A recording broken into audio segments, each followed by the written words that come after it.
Hello! You're listening to the Oklahoma Onstage podcast, the online source for all things theater in Oklahoma.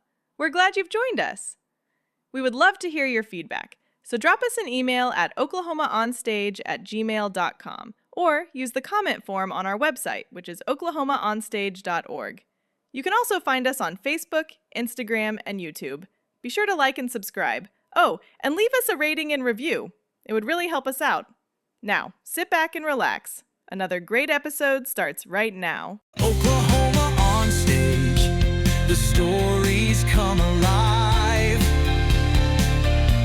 With drama, dance, and music, the arts always thrive.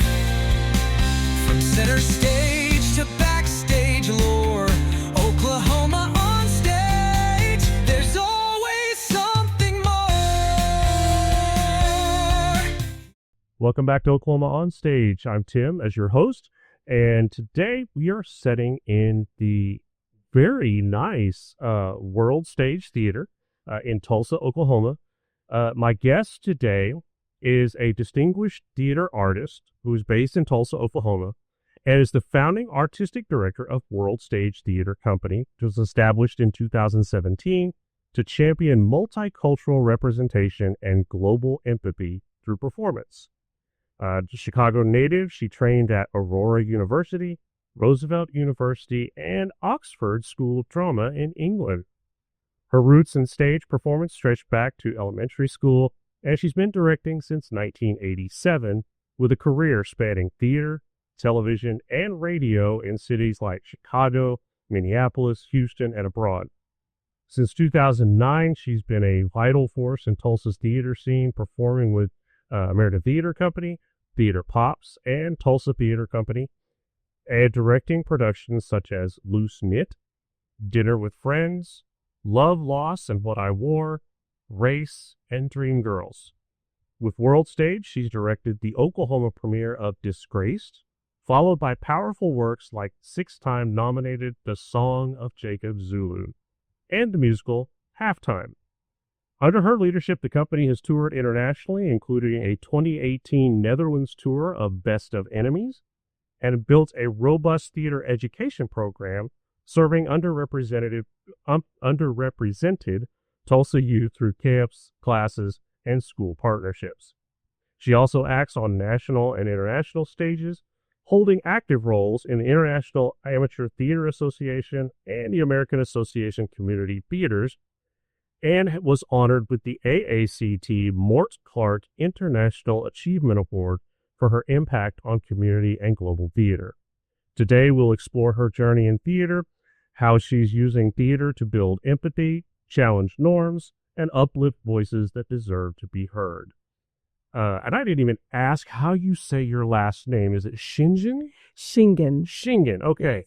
So, Oklahoma On Stage family, please welcome to the podcast Mrs. Kelli McLoud-Schingen. Thank you very much. I'm so excited to be here. I thought about that. I mean, ever since I was putting this show together, I was like, I'm going to have to ask how she says that. The Kelli McLoud, I graduated from McLeod High School, so I got that part. Easy peasy. So, the rest of it is something else. So, yeah. Thank you for being here. We really appreciate it. You've got one heck of a resume. Wow, thank you. And we're going to ask the question, so keep that in mind, because I got to know here in a minute, why Tulsa? So let's just kind of just dive right into this, and we're going to, as I say it to so many people, we're going to look at the elephant in the room. How did you get started in theater? I don't know that I had a choice, to be honest with you. I am from a long line of professional storytellers and former vaudevillian performers and ragtime musicians. So I grew up with entertainers. I grew up with people like Cap Calloway coming over to the house. My grandmother was very close with many musicians because her dad was a ragtime musician. Who wrote Ball and the Jack. I'm not sure if you're familiar with that, but, do some research, find out all about it because you've heard it a million times. But there were so many people who came through our household, actors, dancers, singers, performers, models. So I don't know that I really had a choice. I thought that that's what everybody did. So you started performing at an early age? I did. I the very first, well, yes. My cousins would get together and we would put on plays. My grandfather would direct us. I mean, it was a good time, right? Or we would direct one another and we would play church and all of the things. But my very first production came in when I started at school. I think I was in kindergarten. And then my very first like part was in, I got a chance to have a song line in Jesus Christ Superstar. I was in the second grade then. And then my first real play, I think, that made me say, I don't know that I really want to do anything else, was when I was in the 8th grade. And my teacher put me in the holiday production of the Nutcracker, the play version. And she kind of used it as a way to discipline me because I was a bit of a talker in class. And yeah, I was, sorry. And so in order to get me to be quiet, she would say, do you want to go to rehearsal today? If you don't want to go to rehearsal, then, I'm going to need you to sit down and be quiet. So, and then I would zip it because I knew I wanted to go to that rehearsal more than anything in the world. So yeah, I started in school. Wow. Yeah. Great story. So your resume talks about training in places like Aurora University, Roosevelt, and Oxford in England. How did that come about? Well, I was studying towards a master's degree at Roosevelt University in Chicago, and I saw this audition for a summer semester at the Royal Academy of Dramatic Art, RADA. And I auditioned for that and regrettably didn't get cast, but the person who was holding the auditions in Chicago, she goes, but I have a program that I think that you would be great for. And she put me in contact with the principal of the Oxford School of Drama. I auditioned for them too, and the rest is history. So I spent a summer semester at the Oxford School of Drama in Oxford, England. It was amazing. What was that like? It truly was probably one of the most remarkable experiences of my theater life. There was students from the age of probably, I think the youngest in our group was 16, and she just kind of tripped up there. She wasn't supposed to be there, but I wasn't supposed to be because the age was 18, but she was one of those kids who started college early. And so she was eligible to be there, right? So, but the ages were from 16 all the way through 25. I was one of the older ones. I think I was 23 or 24 at the time because it was a couple years post undergrad. And we had these amazing classes with movement and acting and voice. And we were trained by former Romanian ballet instructors, and it truly, it was just fascinating. I mean, I don't know what else to say about it. I could go on and on, but the best part for me, I think, was that I grew up on the south side of Chicago, urban area. We learned Shakespeare in our English class, but it was not something that little kids from the south side of Chicago could connect or resonate with. It was taught to us as if it was high culture and something that we would never truly understand or have access to. So I hated it, right? I could not stand it. But when I was in Oxford, one of my teachers said, why don't you like him? And I explained why. And she said, he was a guy from around the way. He was a rapper. And I was like, a rapper? How do you mean that? Right. And basically what she said was he wrote just like rappers do about what they experienced, what they saw, what they observed, and challenged the mainstream based on those things. Right. And so I was like, oh my goodness, are you kidding me? I can see that. And then they worked with me with the language. It was just taking some time. You're right. Taking somebody being able to take the time with me in order to explain it to me, help me massage it, make it make sense in my regular everyday conversation. And then the whole world opened up to me. And I thought it was the most liberating learning experiences that I've ever had. Wow. Yeah. That's amazing. Yeah, it was really cool. I cried my eyes out when I had to come home. Oh, I bet. I did. I cried so hard. Did not want to come home. Oh, Yeah. so talking about Aurora, the Roosevelt, and then Oxford, each one kind of what we talked about with World Stage and in your bio, talking about multicultural aspect. Each one of those has a different kind of atmosphere, different culture in and of itself. So, Oh, yeah. what did those different cultural experiences? How did those shape you as an artist? Ooh, that's a good one.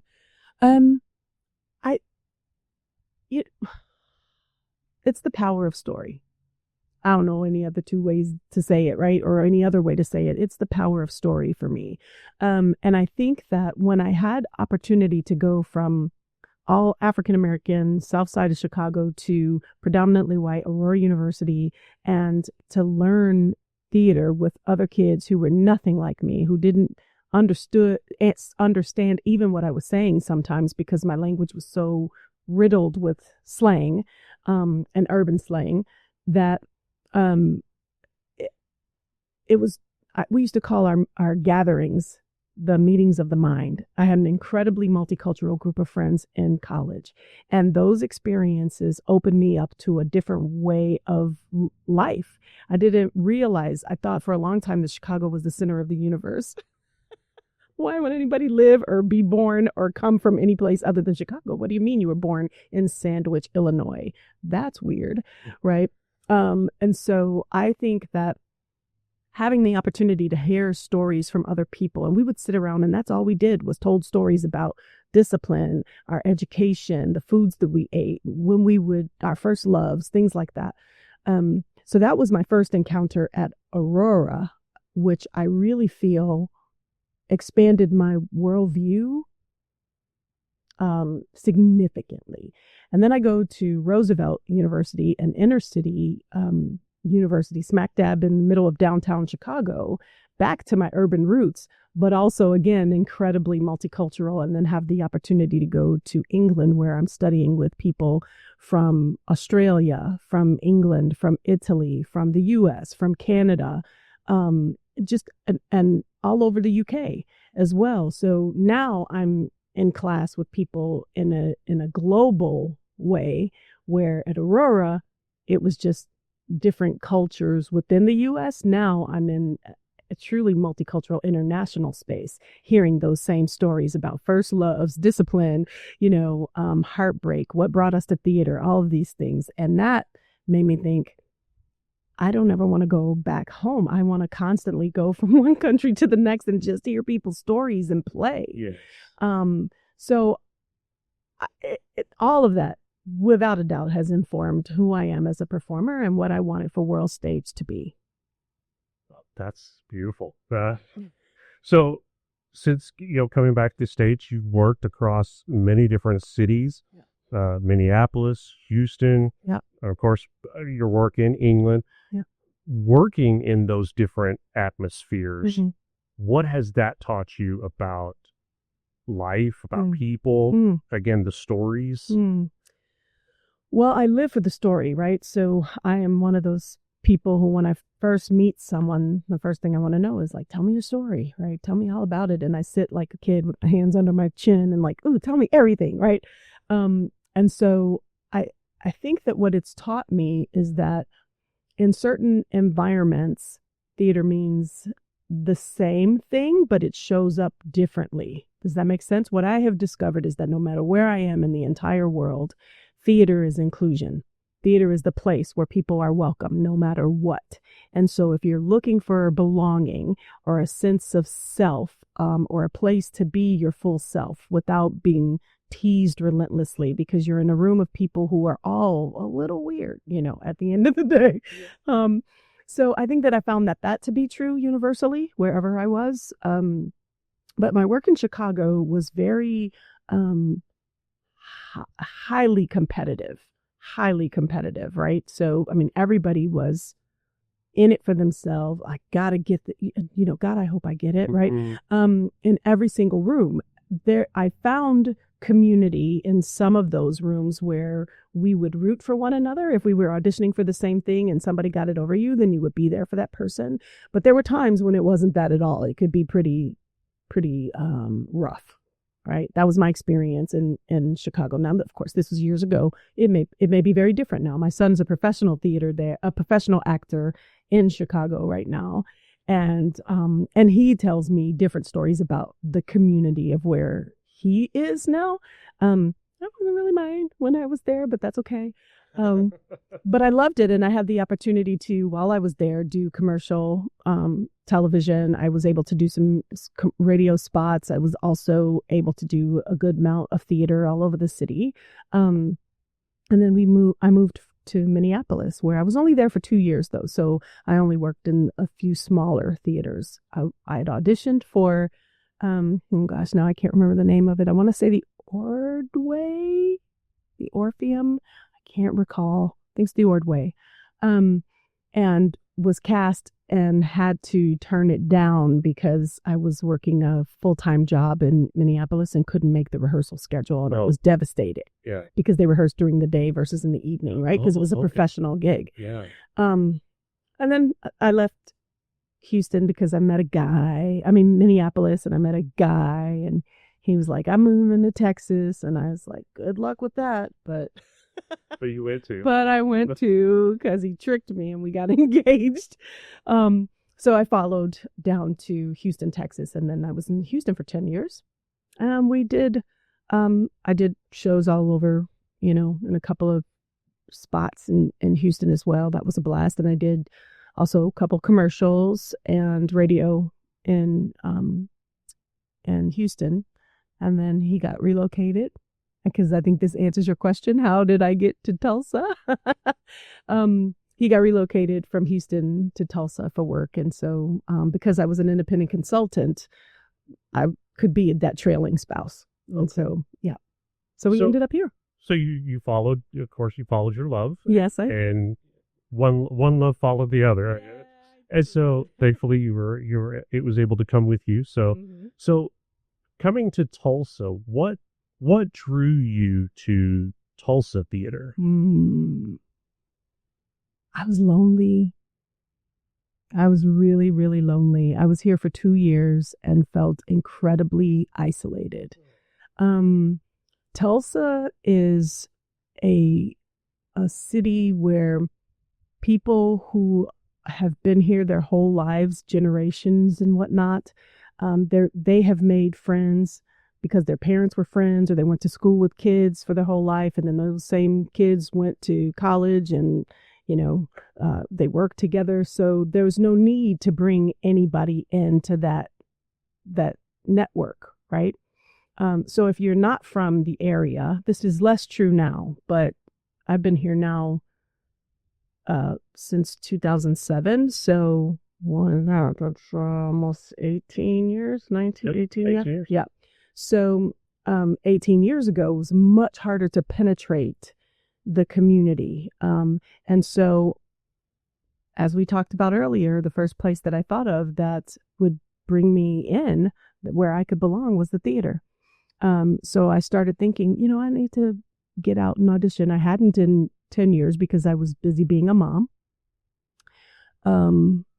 And when a friend of mine said, "Hey, Kelly, didn't you say you used to do theater?" And I said, "Yeah, I did. I'd love to." She goes, "You want to audition for a show?" And I was like, "Yes, but I'm afraid," because it had been so long.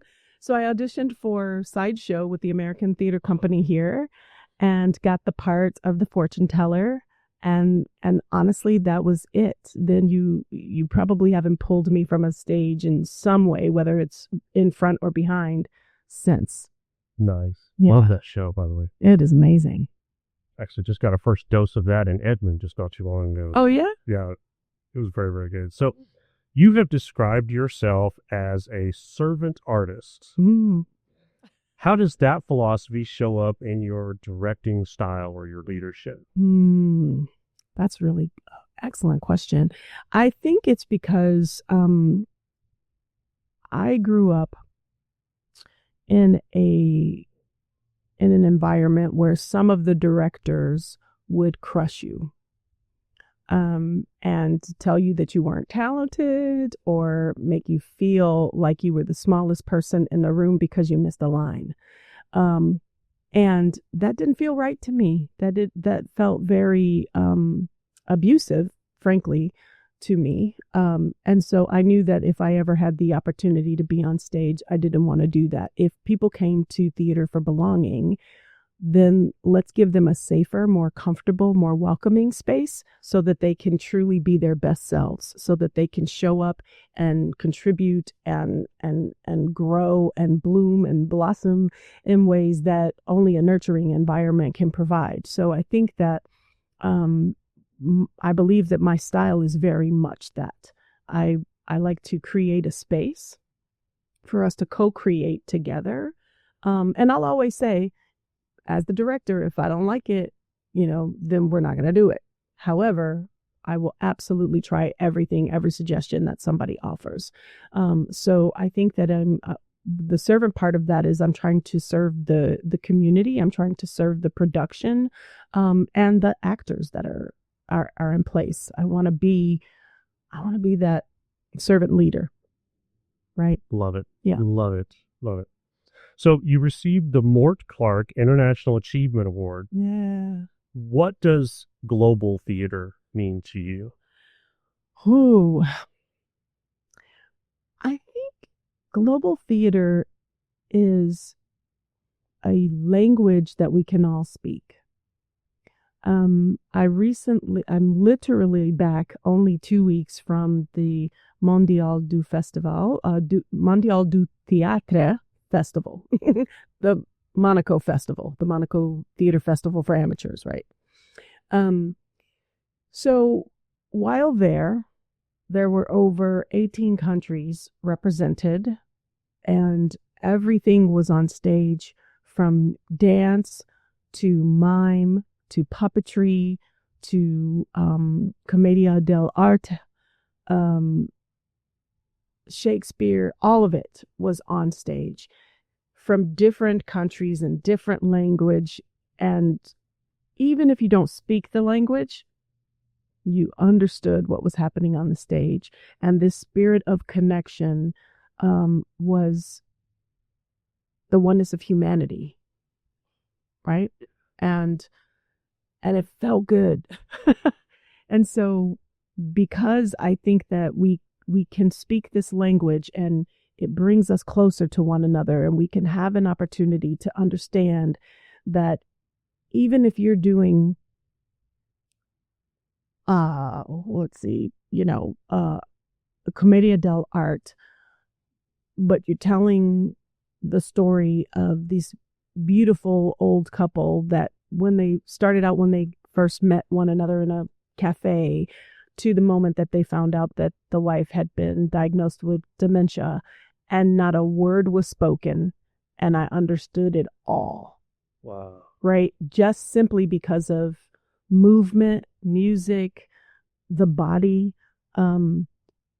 It's amazing. So I feel like those things are so incredible, creative, imaginative, and that's where theater comes alive, and that's where people connect. Wow. Yeah, it's alive. That's awesome. No, okay, so this Mort Clark International Achievement Award, what was that? What is that all about? Right. So Mort Clark was a former board member of the American Association for Community Theater, who was committed to international theater. He was a big player in bringing international artists to the U.S., as well as constantly being involved in almost every international theater festival that happened around the world. And I happened to be recognized this year. And I think I was recognized because I did, you never know who's watching. I do these things because I love them, right? I do this because I selfishly, I want to see it. So if I want to see it, then I'm like, surely somebody else wants to see this, right? So I have, since we started World Stage, we brought a all Spanish speaking production, one-man show called Pichanga from Chile. We've had a Chilean director come and direct one of our shows for us. It was the first time that he ever directed in English, and it was the first time that the cast ever worked with an international artist in that way. And then we have, as I said before, we took a production to the Netherlands, and we performed in 3 different cities while we were there, in Amsterdam, Delft, and Hague while we were there. We had homestays. We did talkbacks after. We taught in a class, in a middle school weekend class, and then we also went to a UN high school and did a performance and had a conversation. The access that provided to some of our board members who had never left the country. As a matter of fact, one of the people who was in the show, had never even been on a plane before. His first trip was all the way to the Netherlands. And so to be able to stay with people, to have these intimate conversations in their home, to do some tours, to have great conversations for, 2 full weeks, it changed a lot of people's worlds. And when I saw that happening, I thought, well, we got to do more of this. We need to do more of that.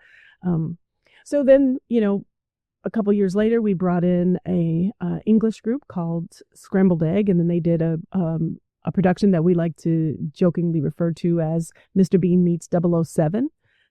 Completely silent production. And he takes us on a journey of having this dream to be 007, but he's just a janitor at the spy location, and how he ultimately ends up saving the world because of what he observed. And it's funny, hilarious, it's amazing. It was one of the best productions I've seen. And so we brought them to Tulsa. And then this past March, we invited the 2 directors back to teach an acting and directing class. So we're beginning to foster really great relationships with some international artists from around the world. And I want to do more of that. I'm working on a connection with New Zealand right now. So. My goodness. Yeah. Certainly wear a lot of hats, don't you? Yeah. So you were recognized for the connections that you're making internationally. Yeah. And because I was doing that all on my own dime, the company's not paying for that. This is a Kelli need. This is my drug, right? This is the thing that feeds me.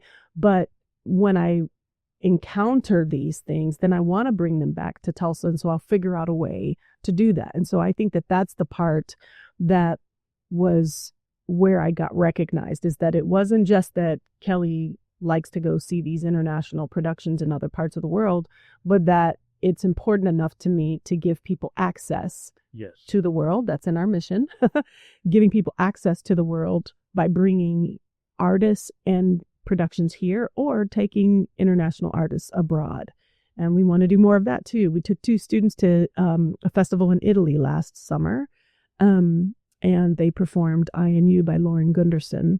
And it was a smaller festival. There was only about 8 different countries there. But for high school kids to have a chance to perform with other high school kids and get to meet them and make, do their little social media contact thing that the kiddos do these days. It was a big deal for them. And to be able to have that on a resume was important to them as they were applying for colleges. Absolutely. Yeah. Absolutely. Okay, so shifting gears into more of the world stage theater. Okay. What was the moment that you knew Tulsa was ready for world stage? Or are they? That's an excellent question. I don't know. And I don't know that.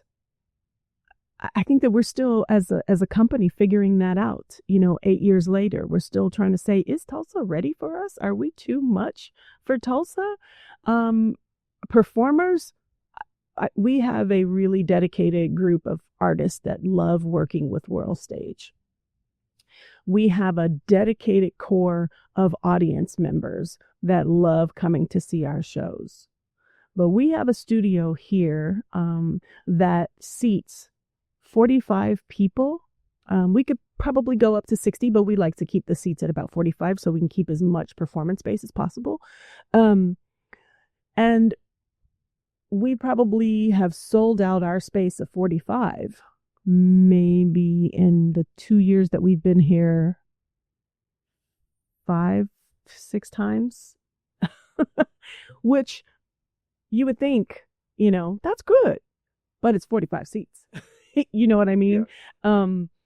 And so I don't know. I don't know if Tulsa's yet fully ready. I think that Tulsa for me has been the one city that I've ever been to that will come out for musical theater like nobody's business, but straight plays, they don't really, patronize as much.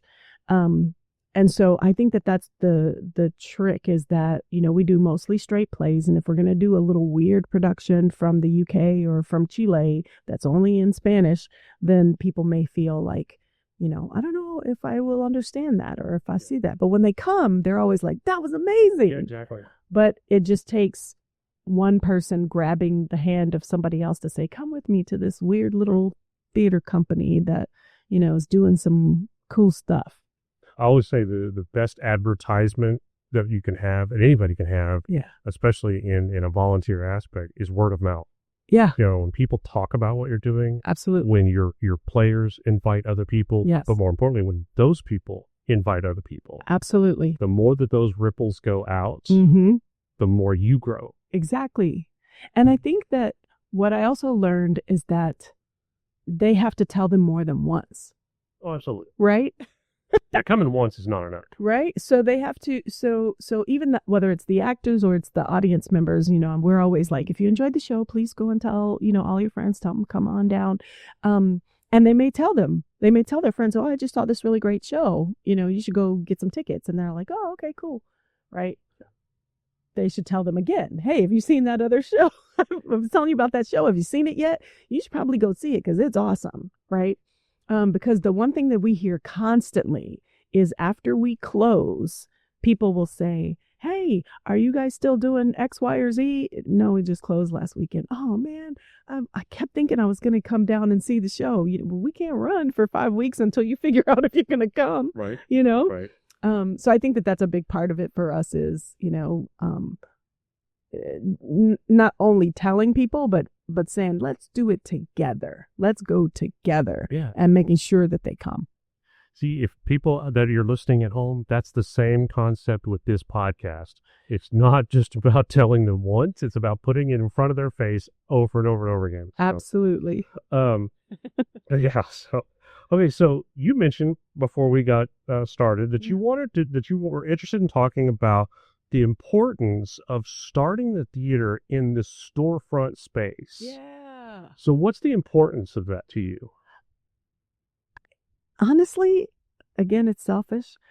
That's where I grew up, in the storefront theaters in Chicago. Okay. And there was so much energy and so much excitement and driving down the streets, and people would see, the lights on, or they would see people coming in at night, and you might walk past and say, hey, what's going on in here?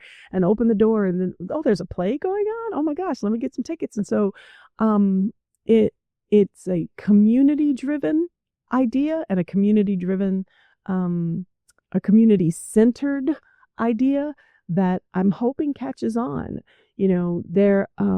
There have been their storefront education spaces in Tulsa, but I'm not aware of a lot of storefront performance spaces in Tulsa. Theater Tulsa has recently bought a space as well. Mm-hmm. And so they're doing productions out of that space mm-hmm. too. And there was, I think we might be the only two right now. But I believe that years ago, like when I first got here, there might have been a performance space in a storefront that Heller Theater had, but don't quote me on that. That may not be true. Okay. Yeah, I just had an interview with Travis just a few weeks ago. Yeah. And was in that old dollar store the space that they have now. Yeah. And much like this right here, able to convert that. And I love what you've done with the acoustics in here. It's really, really good. Nice. Thanks. So yeah, it's great. Yeah. So how did the physical space, something like this, mm-hmm. and I believe the intimacy probably plays into it, but how does that reflect the values and the mission of World Stage? Oh, I think it's completely in alignment. One of the things when we were looking for spaces, I kept telling the board, I said, I don't want a space that is over 100 people in a room. Ideally, 80 would be perfect for me. And I think that because I've seen storefront theaters be, in the basement of old buildings. I've seen them be, I've seen tiny theaters in Chicago and Houston be, and even in Minneapolis, be in an attic behind and through an alleyway in the back. You know what I mean? So there's so many different ways that I've seen theater done. But some of the best theater that I've seen done have been in those tiny, intimate spaces. My son did one of his professional shows. He did a production in an old movie theater in the basement. They only had a 45-seat house, but it was a professional company that did this show. And it was Cruel Intentions, and it was amazing. And so I think that's what I had hoped to bring, that kind of energy where people looked forward to go and see the little avant-garde, interesting types of productions that we do. Because one of the things that we also thought that we wanted to do when we first started was we wanted to tell what we called undertold stories, the ones that aren't very famous. If you just take a look around and see some of our posters in the building, you'll be like, oh, I've heard of this one. Oh, I've never heard of that one. One of my favorite shows to have directed was called I Have Before Me, a remarkable document given to me by a young lady from Rwanda. Long title. That's simple. Just remember that, okay? Easy peasy, right? I just call it the Rwanda play. There you go. But we had 2 cast members, and that was one of my favorite productions, and nobody knew what the show was. They couldn't say the title, but when they came, they thought, this was amazing. We ended up winning 5 Tulsa Award for Theater Excellence awards. Something like that. We won 5 Tates is what they were called. Okay. For that show. And I think that it was because it was so new for people. It was so rich, and it was telling a story of a population that people don't have access to, and all of the things that we wanted to do, it brought, and we wanted to do more of that. But doing a 2-person show in a 400-seat theater feels differently than when you do it in a 45-seat house or a 100-seat house. And so, I just like it when you can't run away from the story. Yep. I like it when you almost feel a part of the story, right. and you can feel like you and the other people who are in the audience are connected in that same way to this very special experience at this very special moment, because it'll never, ever happen exactly like it's happening right now again. Right. That's beautiful. I spent this past year performing and directing in about a 95-seat theater, little black box that literally the audience is right there on you. It's not a, my adulthood, I've been in a thrust stage where this audience is all around and sit and watch you, and it was like 200 seats or something like that. But then when you bring it down to where they're almost part of the show because they're right there, it changes things. Yes. I mean, like I said, they're almost part of the show, and so the intimacy extends. And like you said, that changes the perspective, both for the audience and for the actors. Absolutely, it does. Because you have to understand that they can see everything you're doing. Whereas, like you were saying, in a big 200-seat auditorium, we have to put makeup on and all this other stuff just so that they can understand what my facial expressions are doing. Right. I told them when we were in our shows, like, they're going to see what you're doing. Oh, yeah. They're going to see every expression. They can smell your breath. Exactly. So if you forget a line, they'll know. Yeah. I mean, it doesn't matter what you do on stage. They'll see it in your face. Oh, yeah. That you forgot something. Oh, absolutely. Yeah. Yes, very much so. So were there challenges or maybe even some unexpected blessings that came from working in a non-traditional venue like this?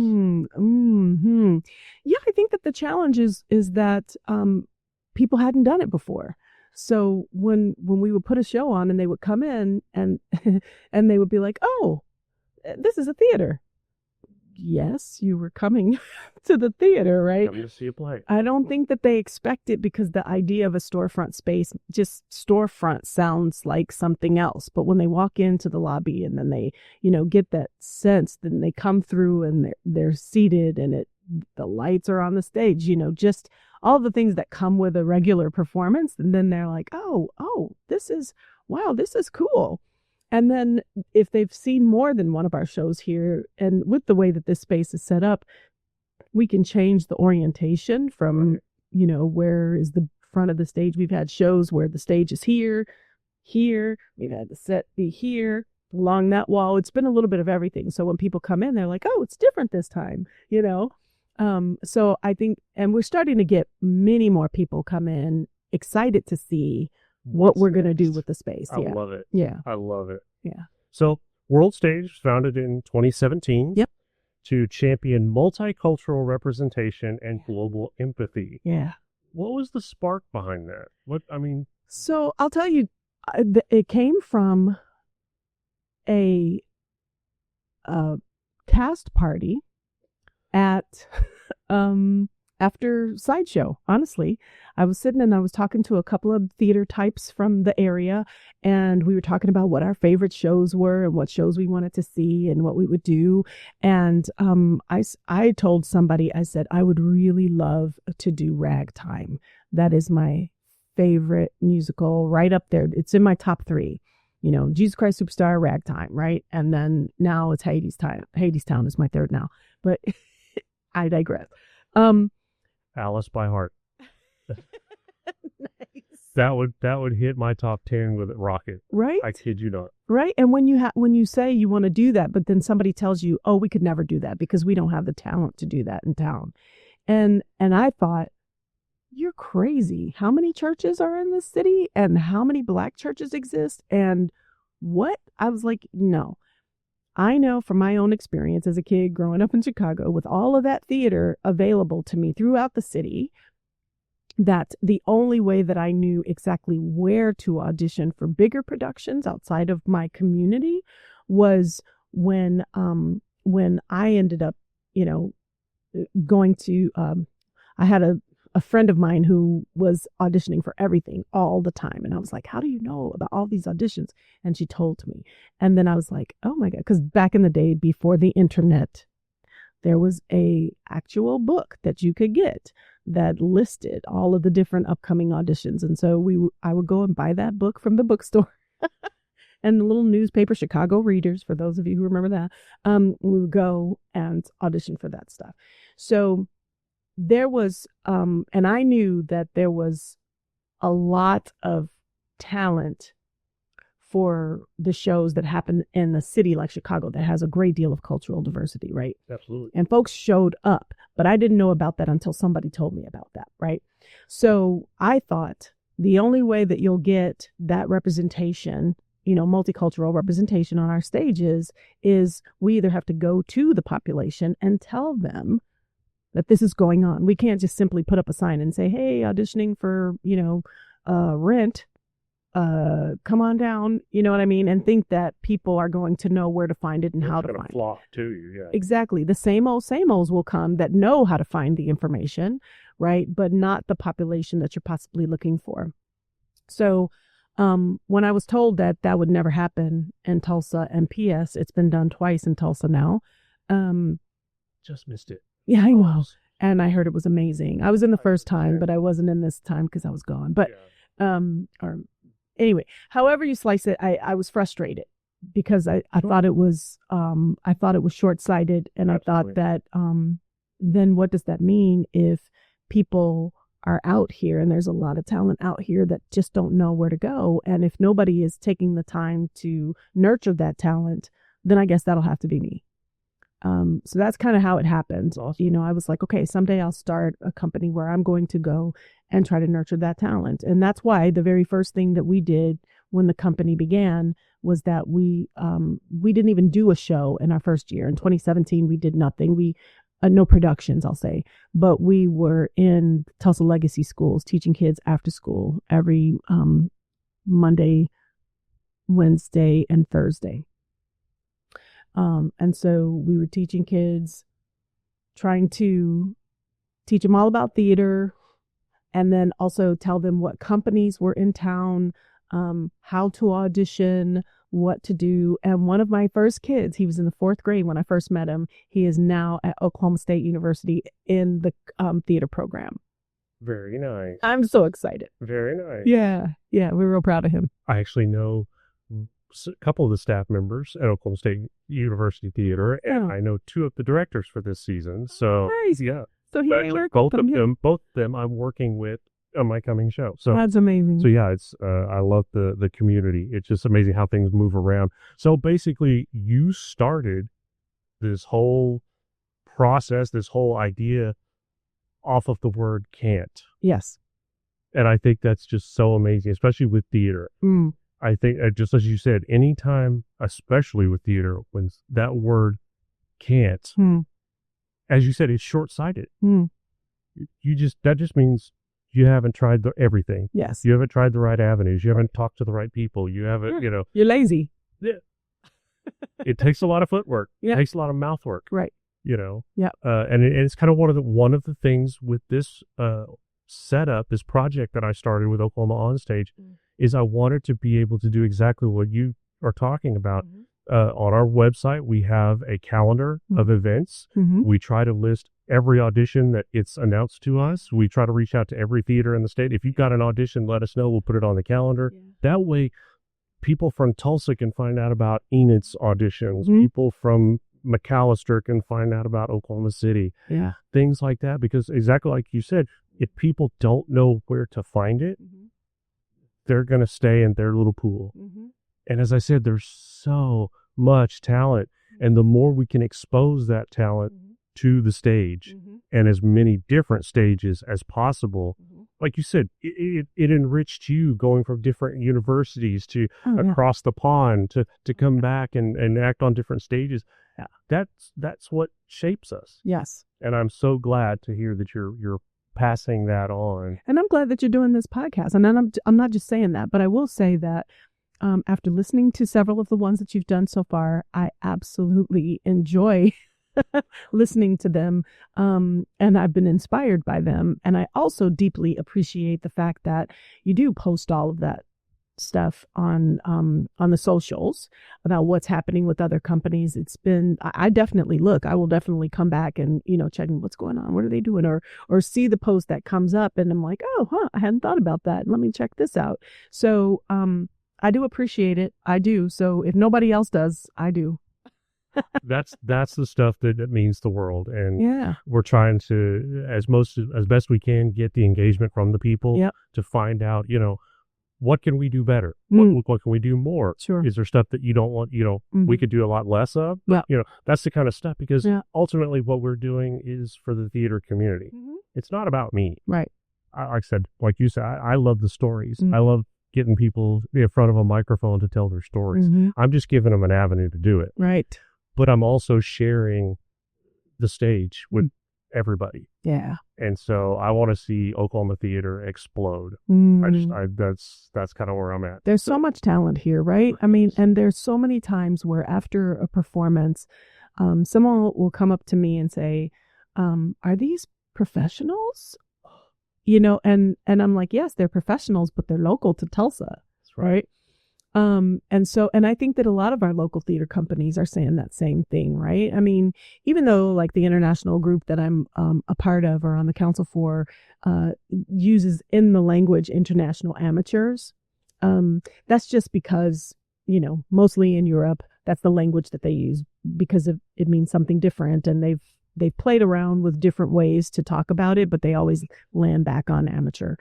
Community doesn't really translate abroad in the same way that it does here. So I think that, but they will even say that we say amateurs, but these are professionals, right?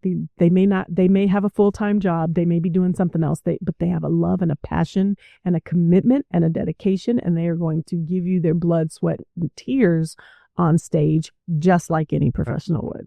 And I think, just because, I don't carry a union card in my back pocket or something like that doesn't mean I'm any less of an actor. Right. That's so correct. I think that's that's something that I had to deal with myself. Mm. You know, I had taken a break and coming back in my 50s to do theater again. You know, it was after 30 years I finally got my first lead role in a show, and so trying to deal with that imposter syndrome that, you know, maybe I'm just not. Maybe I'm just the background guy. Maybe I'm just, you know, but that's not true. I mean, and we tell people all the time, the theater is a place for everybody. There's something for everybody. It doesn't matter if, you know, you don't feel comfortable on stage.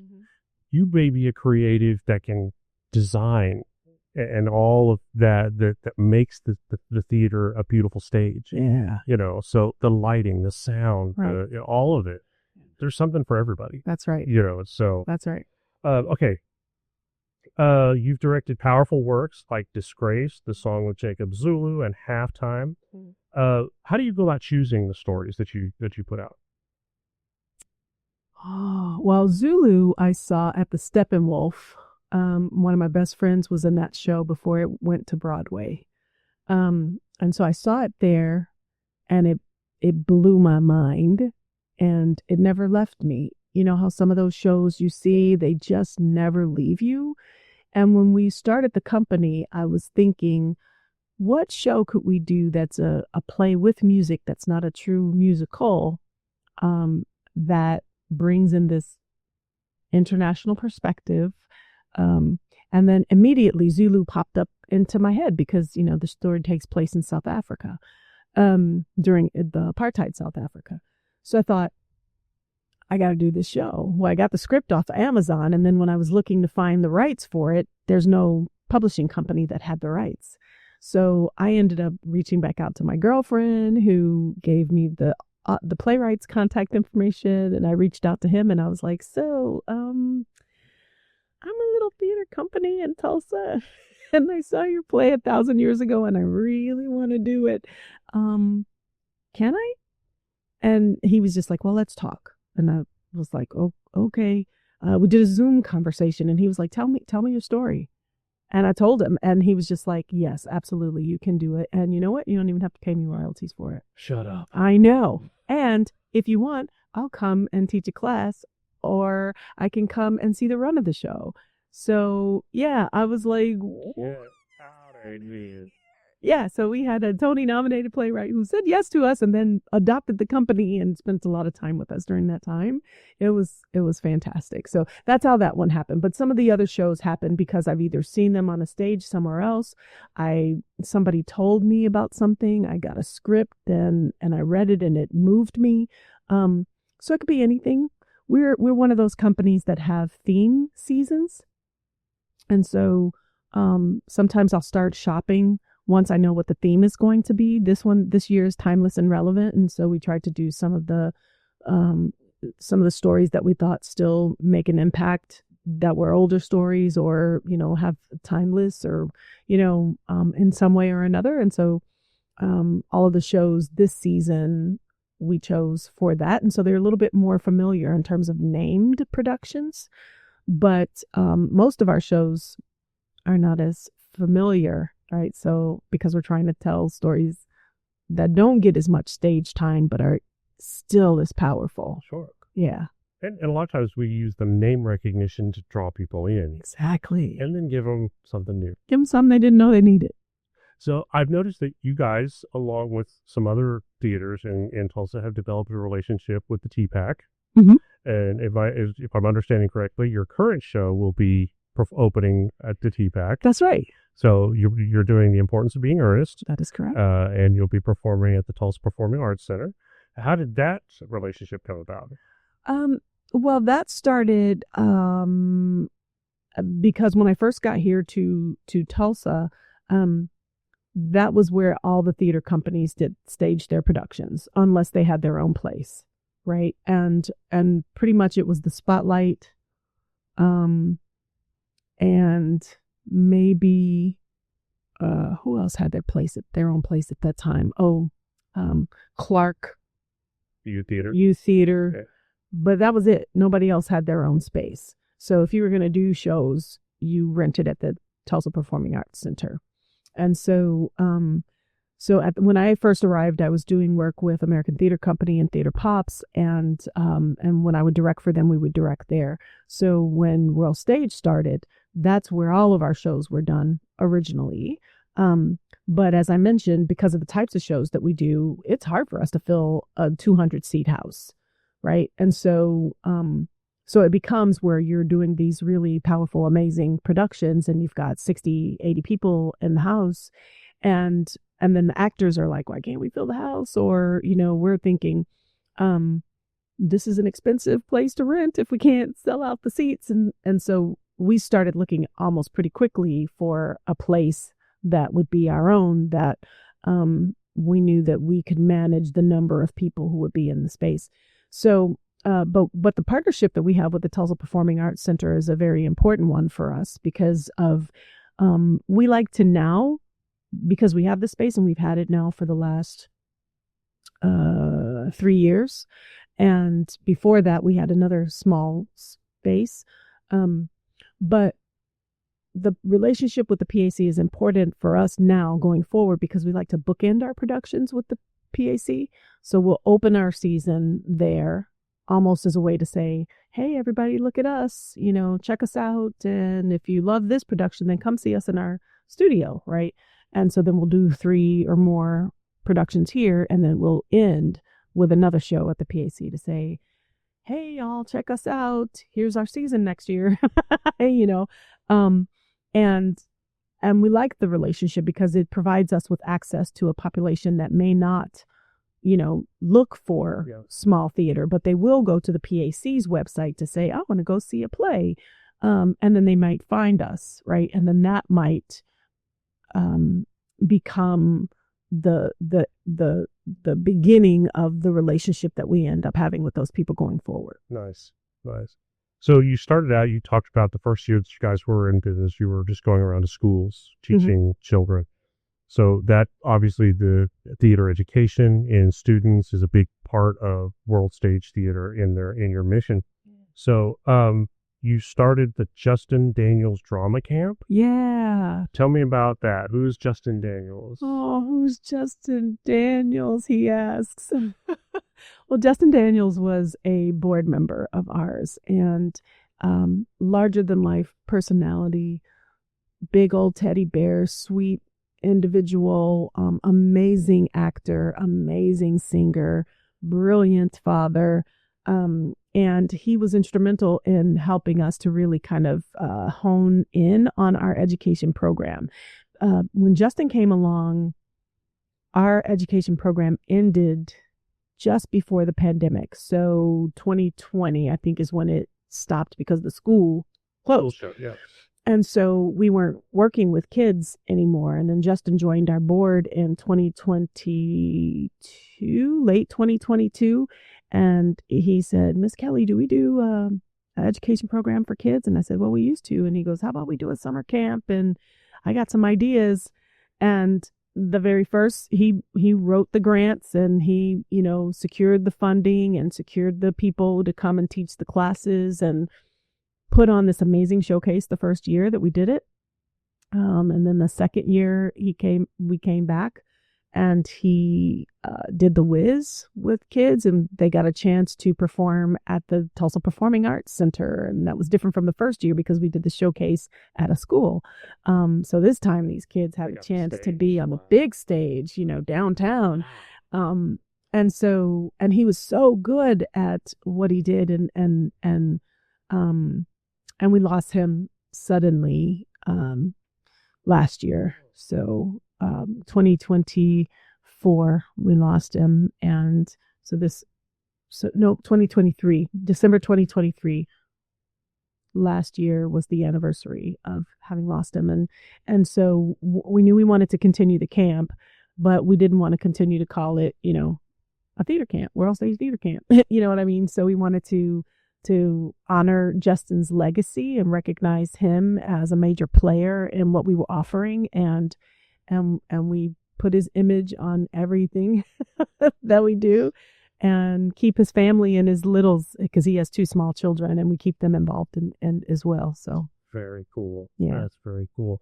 Okay, you are actively involved in international amateur theater, as we've talked about several times, and American Association of Community Theater.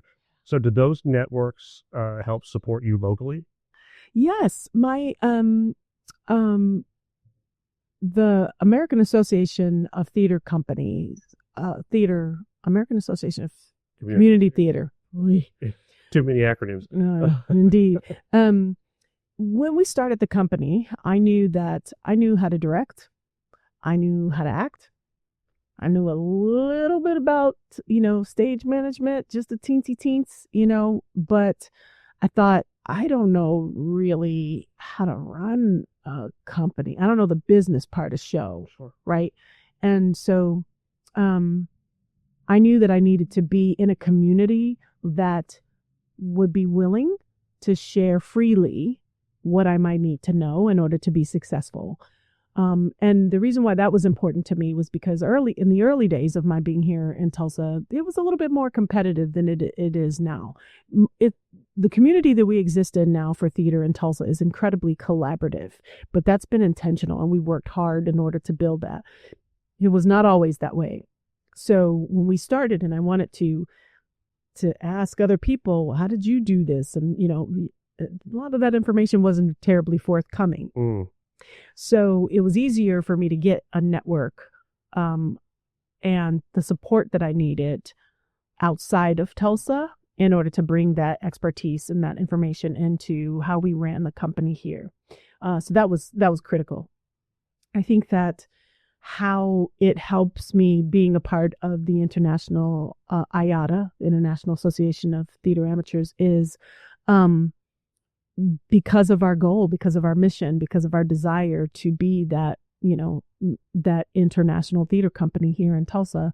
Being connected in that way provides me with a network and people's resources and collaborative ideas on ways that we could work together, right? I'll do this for you if you come and do this for me, type of thing. And so it's been critical in helping us live out our mission. Very nice. Yeah. Networks are amazing. So yeah, they are. So what's next for World Stage? What does the future look like? Turning the page.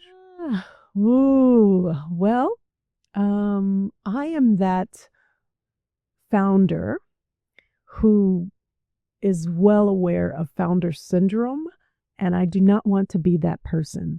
So I will say that I will look out ahead maybe 2 years, but not much after that, because who knows, right? But I know that we are really excited to have the possibility of bringing an international theater festival to Tulsa.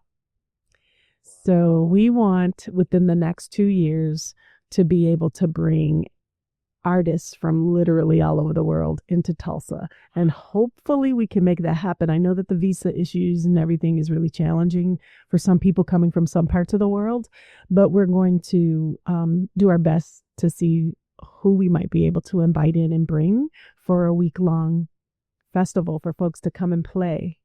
And we want to make it big. I mean, we want to make folks from, Oklahoma City come on down. We want to be able to give people access to everything that they're going to get a chance to see there. So we're working really diligently on the network that we need to make that happen, but also, the grant writing that we need to do in order to make some of that happen. And then, what are the types of shows that we'd like to see for that, and where will we go to make it happen? Is the Performing Arts Center a possibility? I don't know, because in the next couple of years, they're going to be, shutting down for the multi-million-dollar renovation that they'll be doing soon. So we may be, on the hunt for where is a great performance space in order to bring all these people from all over the world here. So that's what we'll be really kind of focusing on, but still doing, 5 to 7 productions a year. Our summer camps will still happen. We're still going to try to make it to festivals every once in a while when we can.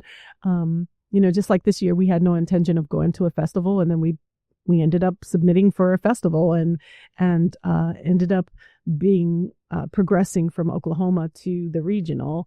Didn't make it from the regional to national, but that's okay. Next time, it was our first time, so we'll get it next time, right? But we want to do more of that. We want to do more of that with our adults and with our youth. So Sure. yeah, So, Importance of Being Earnest, is that your opening show of the season? it is. Okay, so what follows that? Lord of the Flies. I know Lord of the Flies. that will happen here. How many shows are you doing this season?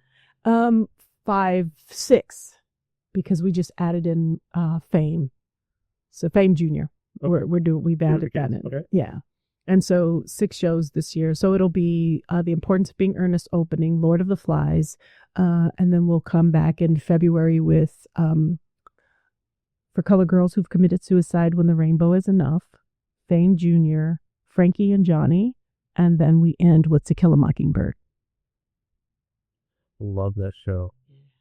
Was one of my favorite books when I was in high school, and I actually, when I had taken a big break and came back to the stage, was one of my first performances. I actually got to play Bob Ewell. Wow, Yeah. nice. It was kind of a fun role. So Yeah. I just like playing the bad guy. There's something about getting out of your shell and playing the bad guys. Yeah, that was one of my first professional shows in Chicago. Yeah. Yeah, so And it was a great time too, because my wife and I actually got to be on stage at the same time in the same show. So it was really a treat for us. So yeah, I've done that with my son twice. I love that. I love it. Yeah, So, okay, we could probably sit here and talk, for days, easy peasy. but we're just starting to run out of time here. So what do you hope that audiences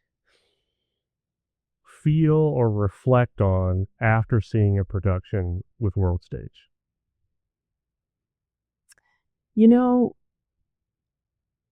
I don't know that I want to prescribe what it would be. I just want them to. Oh, that's good. There was a show that we did, recently we did a production called Winter Flowers, and people still come up to me and tell me, I'm still thinking about that show, right? We did a show a few years ago called Terminus, and people will say, man, that Terminus, I'm still thinking about that show. That blew my mind, right? I mean, that's the kind of stuff that we want for people to do. And for whatever reason that they're connecting with it, whether it, made them mad, or whether they connected or resonated with, or it made them sad or wistful or in a space of wonder, I don't know. Whatever, I just want them to. It's up to them what that will be, but we just want it to happen. That's fair enough. So finally, wrapping up, what advice would you give to emerging theater leaders who want to build that inclusive, impactful space?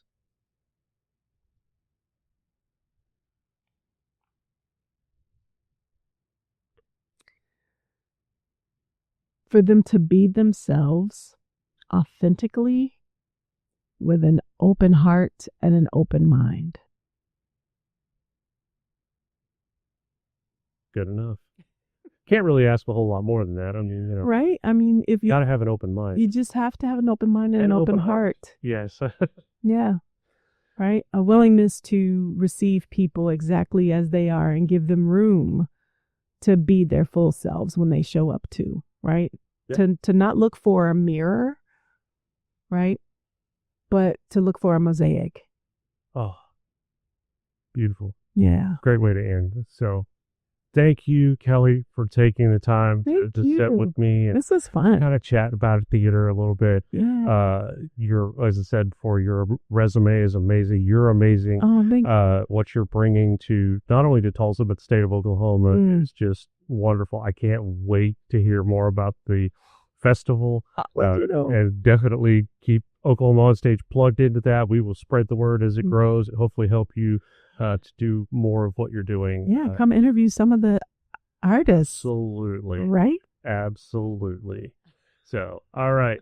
Again, thank you. We appreciate it. Thank you. So, what an amazing job. So, it's fun. For everybody else listening at home, thank you for taking time out of your schedule to listen to the podcast. We really appreciate it. We would appreciate your feedback. Be sure to reach out to us at oklahomaonstage@gmail.com. You can find us anywhere if you listen to podcasts. You can also find us on Facebook, Instagram, and YouTube. And our website is oklahomaonstage.org. Thank you for being a part of this family, and thank you for supporting the arts. Oklahoma On Stage.